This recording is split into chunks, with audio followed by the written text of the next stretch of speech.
On Christmas Eve, CEO Alexandra stepped into the restaurant ablaze with golden light, leading Matilda by the hand. Her 8-year-old daughter clutched a stuffed bear like a life raft. Around them, investors laughed loud enough to shake the chandeliers. But Matilda only watched their mouths move. The words, meaningless shapes. Alexandra bent down to offer comfort, then was pulled away by a handshake. When she turned back, the chair beside her was empty. A man in a maintenance uniform knelt before Matilda, his hands moving slow and deliberate. Matilda suddenly laughed, a sound that stopped Alexandra's heart. Alexandra was the CEO of a tech finance conglomerate standing at a crossroads. Tonight's investment dinner would decide everything. If the deal closed, she kept control of her company. If it failed, the board would force her out, perhaps replace her entirely. She had built this empire with steel precision, navigating boardrooms where weakness was blood in the water. But there was one vulnerability she could never quite hide: Matilda. Alexandra loved her daughter with a fierce, protective intensity that sometimes felt like its own kind of failure. Because love, she had learned, was not the same as understanding. She had hired the best therapists, bought the most advanced hearing aids, scheduled every appointment with military efficiency. She ran motherhood like a project, checking boxes, meeting benchmarks. But there was one thing all her competence could not buy. She had never learned her daughter's language. Matilda had been deaf since birth, navigating a world that spoke in frequencies she could not hear. At 8 years old, she had learned to read the world through sight. She watched lips form words she had to decode. She saw the way people's eyes slid past her, uncomfortable with difference. She noticed when her mother's attention was always divided, always elsewhere, always on the next crisis. Matilda was bright, sensitive, and deeply aware that she made her mother's life complicated. In rooms full of important people, she knew she was the problem that did not fit the script. So she learned to make herself small, to fade into corners, to hold her stuffed bear and wait for moments to pass. Tonight, Alexandra needed Matilda to be perfect, quiet, invisible, if possible. Henry was 40 years old, a contract maintenance worker who had been called to the restaurant to handle electrical and sound system issues on the busiest night of the year. He moved through the world with the quiet confidence of someone who had stopped trying to impress anyone. His work uniform was clean but worn, his tool belt familiar weight on his hip. He was good with his hands, good at fixing things that broke in ways most people never noticed. He had brought his son because the daycare was closed for the holiday. Finn, 10 years old, sat on an equipment crate in the back hallway, coloring a Christmas picture while his father worked.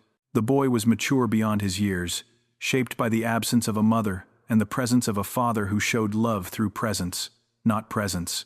What set Henry apart tonight, what made him different from every other person in that glittering restaurant, was simple. He knew sign language, not the performative kind, learned from a weekend class, but the fluent, lived-in kind that came from necessity, the kind that meant family. Finn knew it too. For father and son, signing was as natural as breathing, a language born from a time when words had failed them and hands had to speak instead. The restaurant was dressed for Christmas like a stage set for privilege.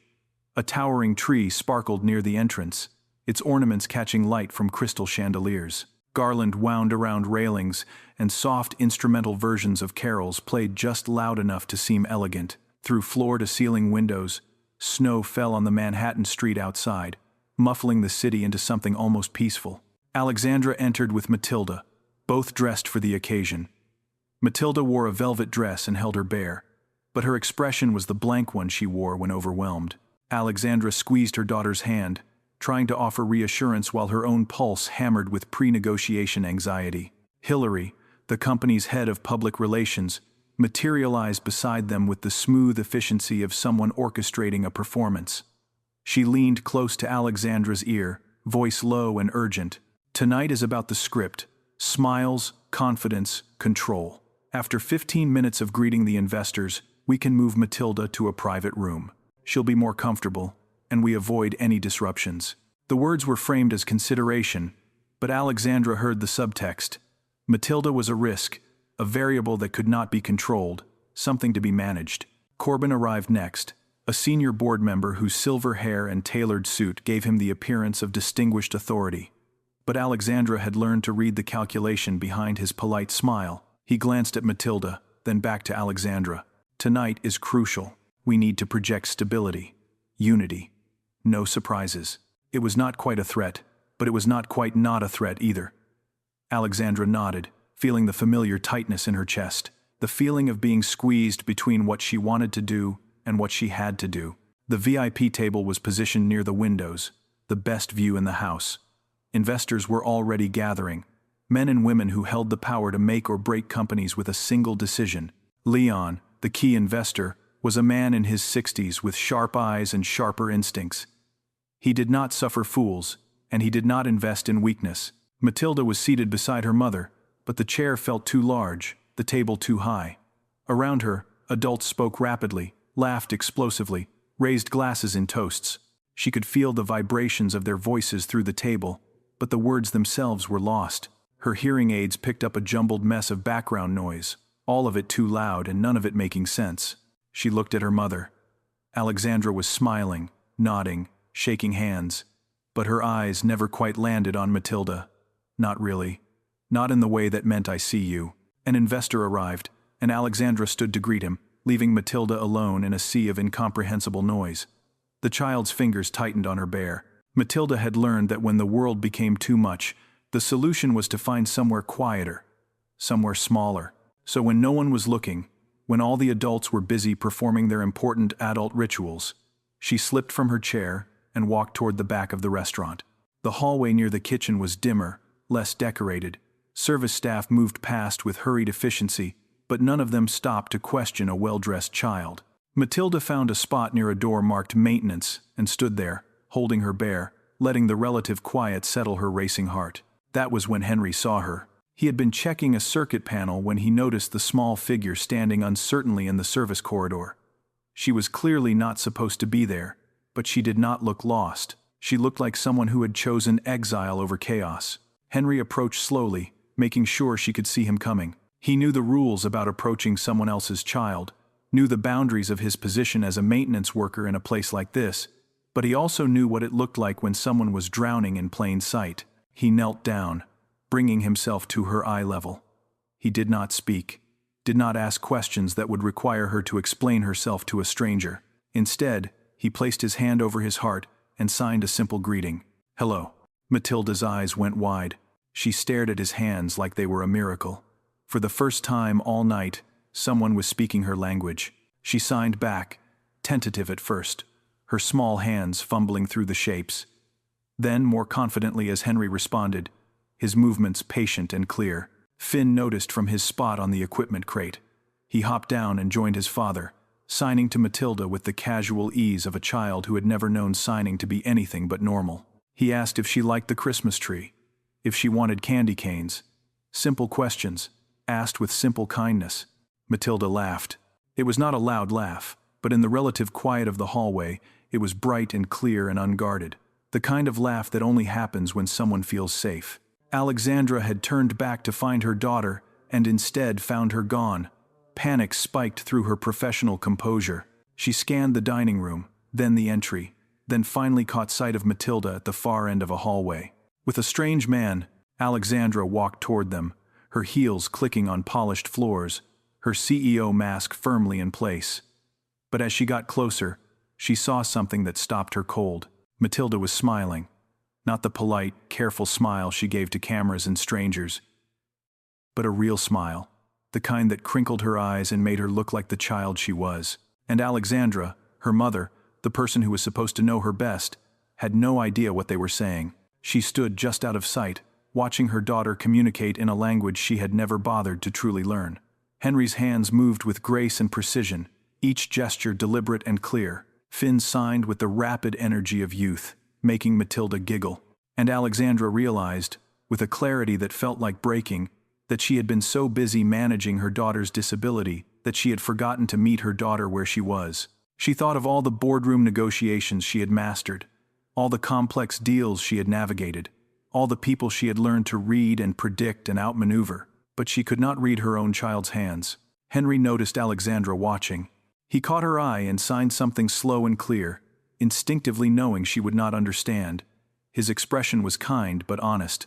"She's okay. She just needed space." Alexandra guessed at the meaning from context and expression, but the not knowing gnawed at her.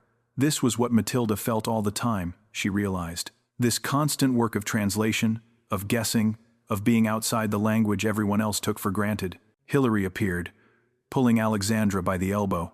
Her voice was low and urgent. "Leon is waiting. We cannot let personal matters derail this deal. Come back to the table." For years, Alexandra had obeyed that logic. Business first, stability first, control first.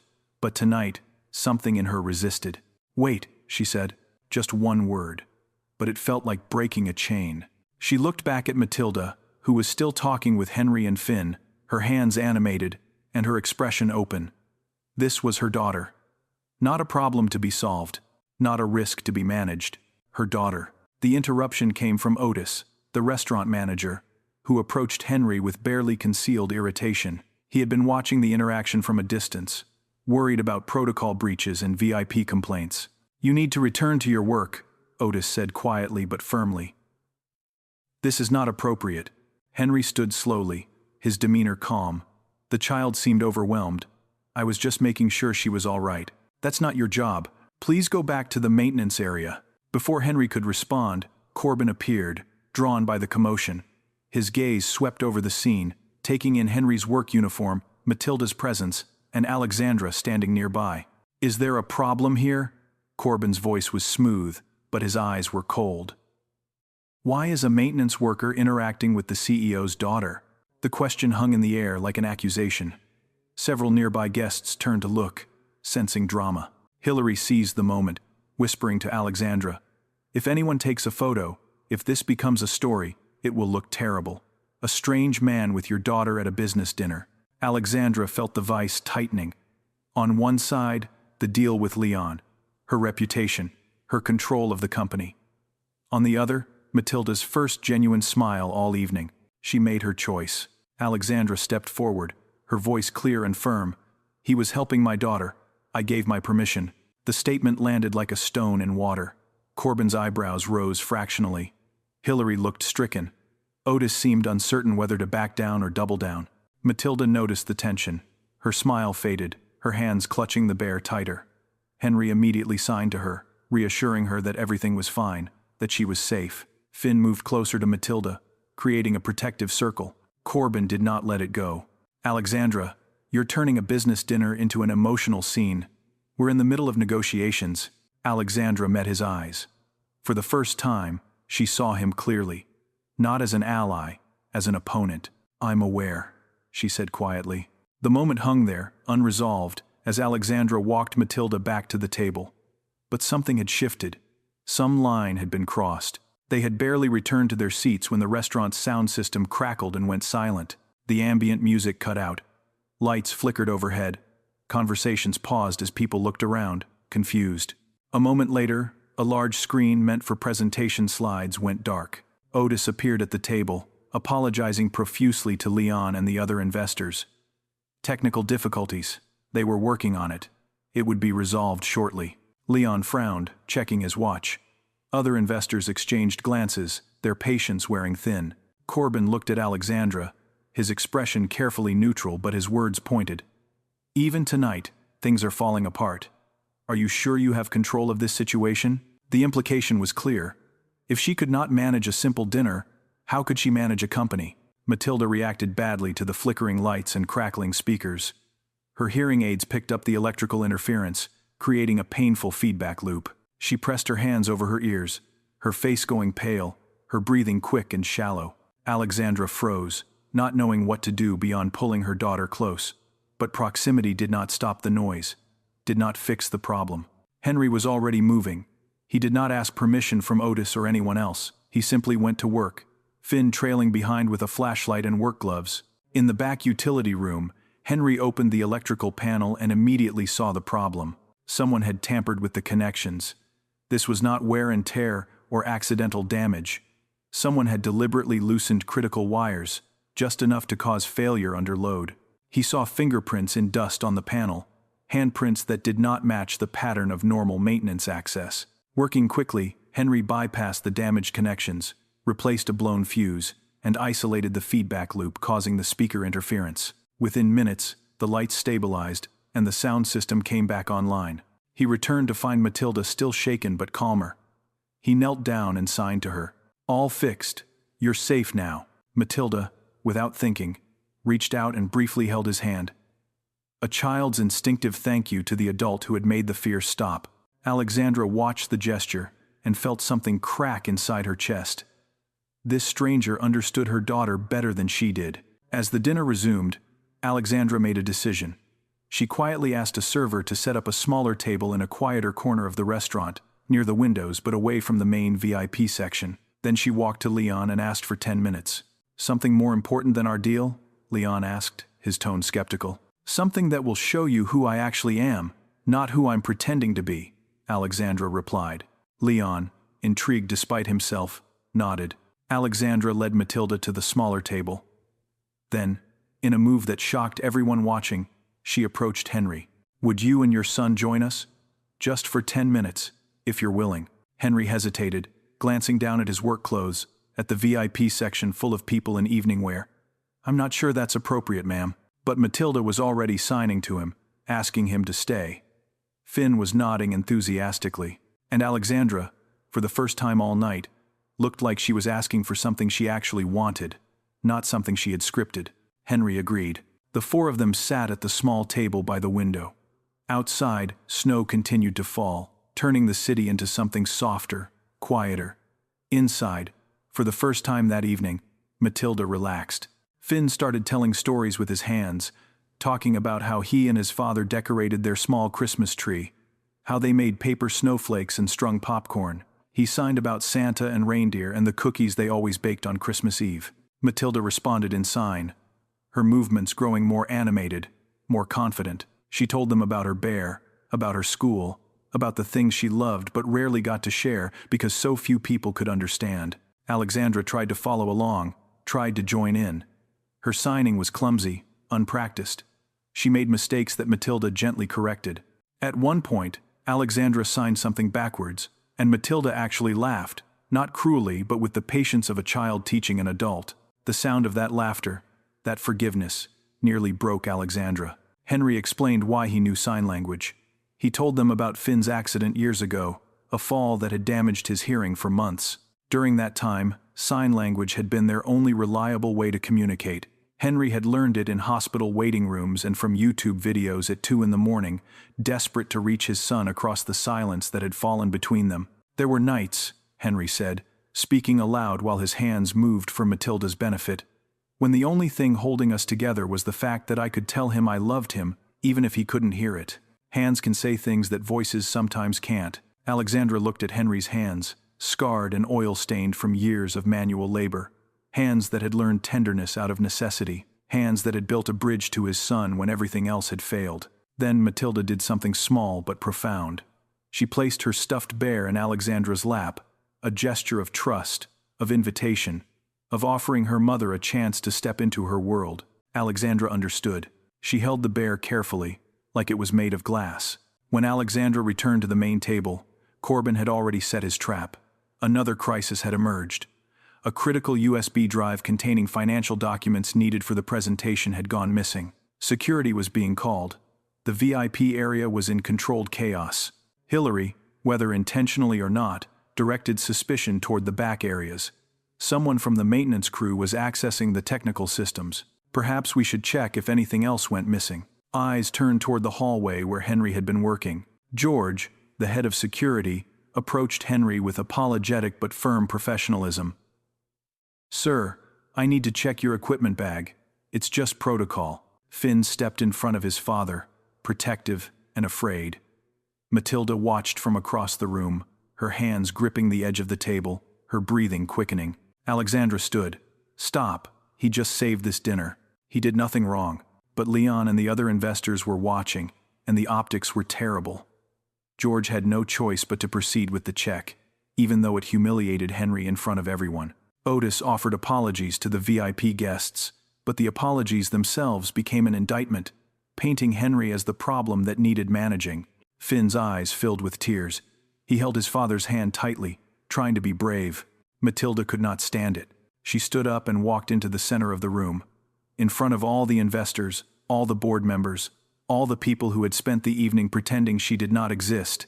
She signed. Her hands moved clearly, precisely, forming words that most people in the room could not understand. He's good. He helped me. He's my friend. But the investors did not know sign language. They saw a child making gestures they could not interpret, and their discomfort grew. Alexandra felt rage and shame burning in her throat. Rage at herself for not understanding her own daughter. Shame that Matilda was speaking and no one could hear. She knelt beside Matilda and signed back, haltingly, imperfectly. "I'm sorry. I should have learned this years ago." Then Alexandra turned to Corbin, and in his eyes she saw something that confirmed her growing suspicion. He looked satisfied. Not concerned. Satisfied. Henry's mind was working through the problem. The electrical panel had been tampered with deliberately, right before the dinner. Now a critical USB drive was missing, at the exact moment when attention was focused on him. It was too coordinated, too convenient. He remembered where he had seen Corbin before. Years ago, on a construction project where Henry had been blamed for faulty wiring that turned out to be sabotage. The case had been dropped, but Henry had lost that contract. And Corbin had been there, in the background, part of the client team. Henry did not have proof, but he had instinct, and right now, his instinct was screaming. Alexandra decided to take control in the only way she knew how. She stood before Leon and the assembled investors and made a declaration. "If you're investing in me, you deserve to see who I am when I'm not performing. You deserve to see me make a choice." Leon raised an eyebrow. "And what choice is that? To stop pretending my daughter is a problem to be hidden, to defend a good man who's being scapegoated, and to find out who's actually responsible for tonight's disruptions." It was a gamble. It could cost her everything. But for the first time in years, Alexandra felt like herself. Henry stepped forward. "Sir," he said to George, "before you finish searching my bag, could we check the security camera footage from the hallway? 30 minutes ago, when the system went down." Otis hesitated. Leon intervened. "Show the footage." Reluctantly, Otis accessed the security system on a tablet. The footage showed the service hallway clearly. A person in a server's uniform entered the maintenance area before Henry arrived. The person's movements were furtive, deliberate. They accessed the electrical panel, made adjustments, then left. Moments later, the same person appeared near the VIP section, close to where coats and bags were stored. The build, the walk, the mannerisms matched someone at the table. Hillary's face went pale as she recognized the figure. It was someone she had hired to help stage manage the evening's events. Corbin began to speak, trying to redirect. "This is a restaurant staff issue. It has nothing to do with the investment discussion." But Henry was not finished. "That person didn't just tamper with the electrical system. They also went near the coat check area, right around the time the USB drive disappeared." Finn had been paying attention, his sharp eyes noticing details adults missed. He signed to Matilda, who signed back to Henry, who spoke aloud to Alexandra. "Your son says he saw Corbin touch a coat pocket near your chair. About 15 minutes ago." George checked the coat area. In the pocket of a jacket belonging to one of Corbin's associates, he found the USB drive. The room went silent. Corbin's expression remained controlled, but Alexandra saw the calculation behind his eyes. He was deciding whether to deny or deflect or retreat. Leon did not give him the chance. Deliberate sabotage doesn't accidentally end up in someone's pocket. Alexandra had been preparing for this possibility for weeks. She had suspected Corbin was maneuvering to trigger a clause that would allow the board to replace her if tonight's deal failed. She had gathered evidence, quietly, through her lawyer William, who now stepped forward with documentation. William presented internal communications showing Corbin had been coordinating with board members to create conditions for Alexandra's removal. Tonight's staged crisis was meant to be the final proof that she had lost control. Hillary broke.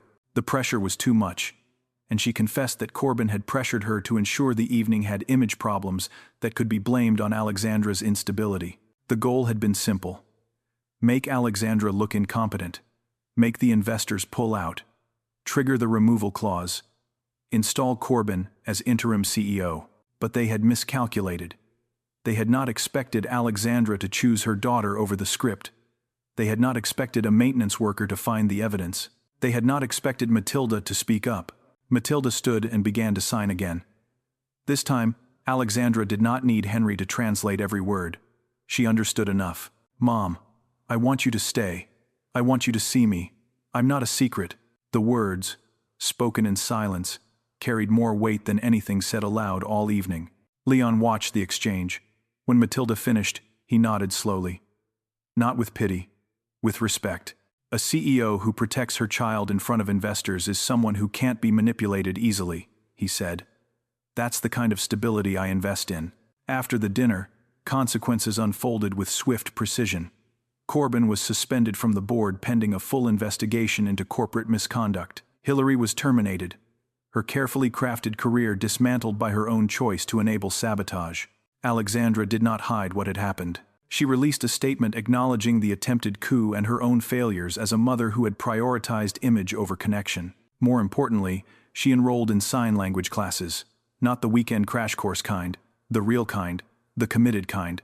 She practiced every morning before work and every evening after. Her hands would never be as fluent as Henry's or Finn's, but they would be honest.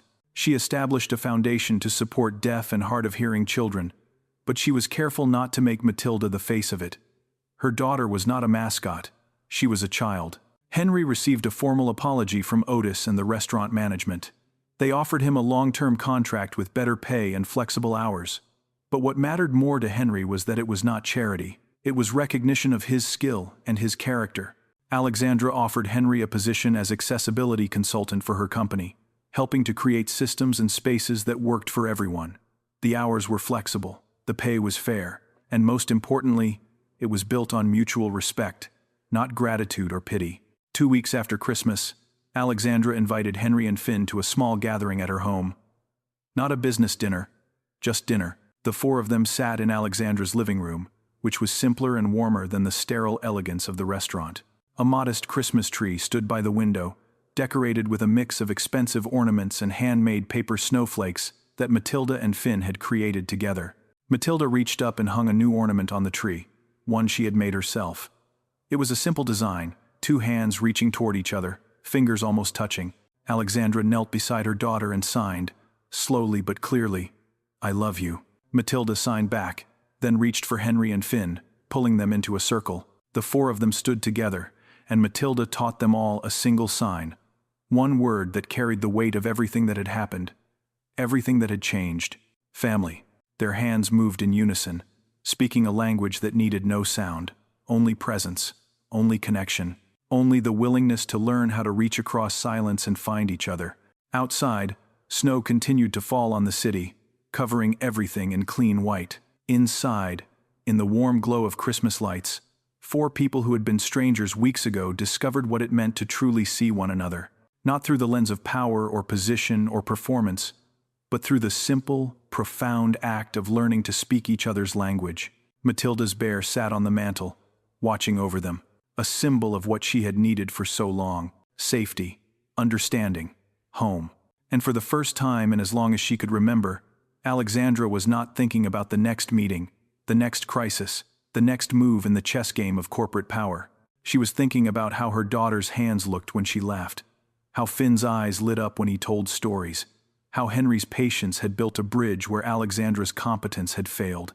She was thinking that sometimes the most important language was the one you had to learn from scratch, the one that required you to slow down, to be humble, to admit you did not know everything, the one that was spoken not with authority, but with love. As they sat down to dinner, Matilda signed a question to her mother.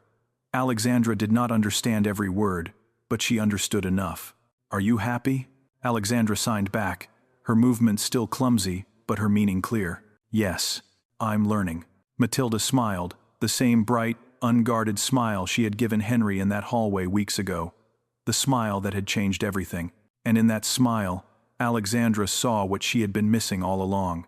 Not a daughter who needed to be managed, but a daughter who simply needed to be seen. The conversation flowed in 2 languages, spoken and signed, sometimes overlapping, sometimes separate. It was not perfect. There were misunderstandings and corrections and moments of confusion, but it was real, and real, Alexandra was learning, was worth more than perfect ever could be. As the evening wound down and Finn started to yawn, Henry prepared to leave. At the door, he turned to Alexandra. "Thank you," he said simply. "For what?" Alexandra asked. "For letting me help. A lot of people in your position wouldn't have." Alexandra shook her head. "You helped my daughter when I couldn't. I'm the one who should be thanking you." Henry smiled, the quiet smile of someone who understood that some gifts could not be repaid, only passed forward. After they left, Alexandra sat with Matilda on the couch, the Christmas tree lights glowing softly. Matilda curled against her mother, the stuffed bear tucked between them. Alexandra signed to her daughter in the dim light, practicing the phrases she had learned that week. I see you. I hear you. Even when you're silent, I'm listening. Matilda's eyes drifted closed, peaceful and safe. For 8 years, Alexandra had been trying to bring Matilda into her world, the world of board meetings and quarterly reports, and carefully managed images. But tonight, she understood that she had been doing it backwards. The real work, the important work, was learning to enter Matilda's world, to meet her daughter where she was, in the language she spoke, in the silence that was not really silence at all. It was a world where hands could say, I love you, where understanding was more valuable than words, where connection did not require sound, only presence. And as snow fell outside, and the city settled into its Christmas Eve quiet, Alexandra made a promise to herself and to her daughter. She would learn this language, not just the signs, but the patience behind them, the listening, the seeing, the being fully present in a moment, instead of always racing toward the next one. She would learn to be the mother Matilda needed, not the mother she thought she was supposed to be. And she would never again let anyone make her daughter feel like a secret that needed hiding. Matilda stirred in her sleep, her hand unconsciously signing a single word: home. Alexandra kissed her daughter's forehead and signed back, even though Matilda could not see. Yes, baby, we're home.